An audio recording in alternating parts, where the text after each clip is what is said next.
natin yung nahuli namin ito. Mapapanood nyo rin ito sa vlog. Alisin ko na yung mga sipit at ito na may ano. Wala namang makakain dito. Damuko po ang tawag namin sa amin dito. Sa iba po yung dakumo. Ganyan pong tamang paglinis niya, no? Yan. Pipisilin niya para lumabas yung mga kinain niya. Tapos, isa-isa natin paparasin niya para malinis. Sasawag po namin ito guys sa sa gulay na gabi o gulay na laing. Naka-prepare na. Kinukudkod lang inyo. Apat na nyug yung pinakudkod ko. Ano, kaya malinis na yan. Kasi ihahalo natin sa yan eh. Ihahalo natin sa ginataan. Mapuntik yan pag hindi nyo nilinis. Yan o, alisin nyo yan o. Yan. Tapos pipisilin nyo kaya yun. Lalabas na yung pinakano niya. Yung dumi niya yun. Yan. Tapos isa-isa natin gaganyanin niya. Ganyan ang proseso niya. Kung gusto nyo makain ng matino.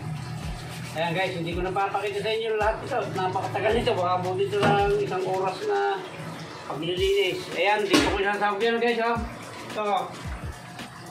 Iyan o. Naka-prepare na yung ating gugulayin. Kaya mamaya ko lang papakita sa inyo yung pinakano nito kung paano ilalagay yung mga sabog na yan. Ayan guys, tapos nang linisin yung ating damuko o dakumo. Ano ko muna, ihahalabas ko muna ng kaunti. Pagka nilagay natin doon yan eh, magkagapangan yan, baka walang matira. Kaya labas ko lang bago natin isahog sa gabi yan. Para hindi maubos. Okay. Ito yung gagamitin natin guys, apat na nyug para masarap ang gata. Iyan na. Mula na po ng malakas. Okay, sasalang natin yung ating gabi. Nakita nyo naman kung gaano karami yan ha. Pero kaunti lang yan pagka humupa na yan.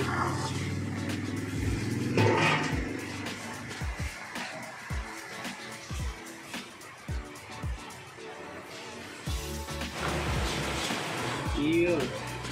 Bumaba na guys ha. Medyo humupa na ng kaunti pero marami talaga. Babalik na rin lang natin para yung ilalim yung ibabaw maluto naman. Tapos ilalagay na natin yung lalagyan ko to guys ng luya kasi may medyo malansay ang gamuko eh.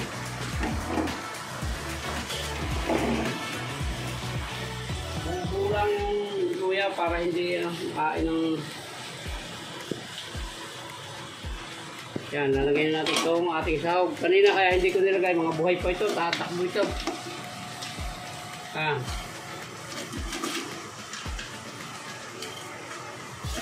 Ayan, tudos ng lahat yan. Kaya inalabas ko muna ng konti para mamatay sila.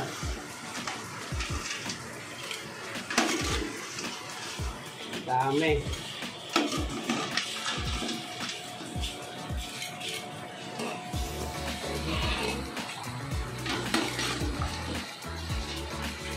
Yan o.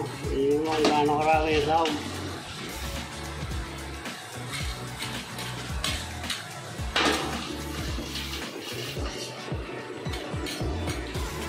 At lalagyan natin ng kaunting bagong na lamang. Para mas lalong sumarap. Ang dami.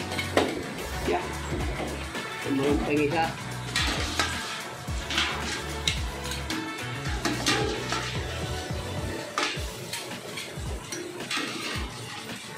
Yan, guys. Tatakpan ulit na lalagay natin yung bagong na lamang. Para mas lalong sumarap. Okay, tatakpan natin ulit yan. Mamaya na lang ulit.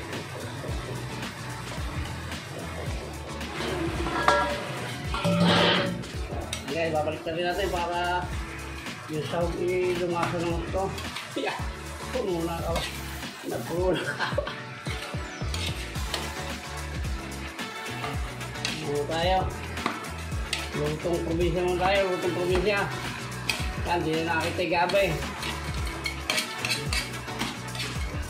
Lalagyan natin pagting yan. asin para tumasa ng konti. Konti lang at may asin yung damuo.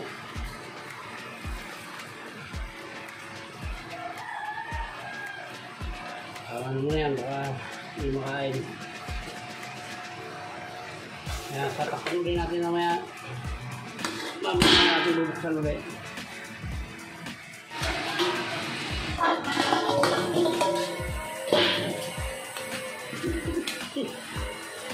Parang may paan niya. Parang may pagkapastaw. Dahil sa damuo. Yan na natin si Gabi. Lalagyan natin ng paminta. Hindi ko lalagyan ng sili dahil merong ayaw ng manghang. Lagyan na rin natin ng pagpapungay ng mata.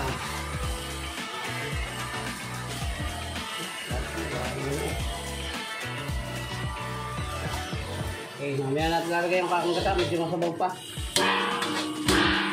Lagyan natin yung bawang at saka sibuyas para lumutang na isarap.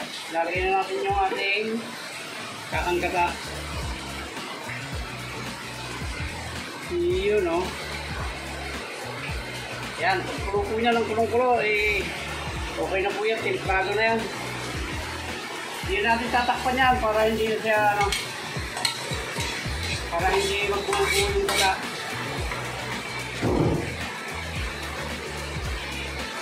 Yan, mamaya titikman na lang po natin yan kung tama na yung alat at saka yung lasa niya lahat.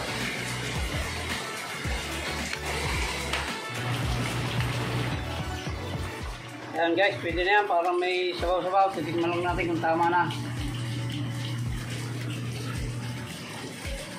Yan, okay na. Yan, muli po, maraming salamat sa umabot sa dulo ng vlog na ito. Maraming salamat po sa inyo. Hanggang dito lang po, shoutout po sa lahat. Maraming salamat, bye-bye na po.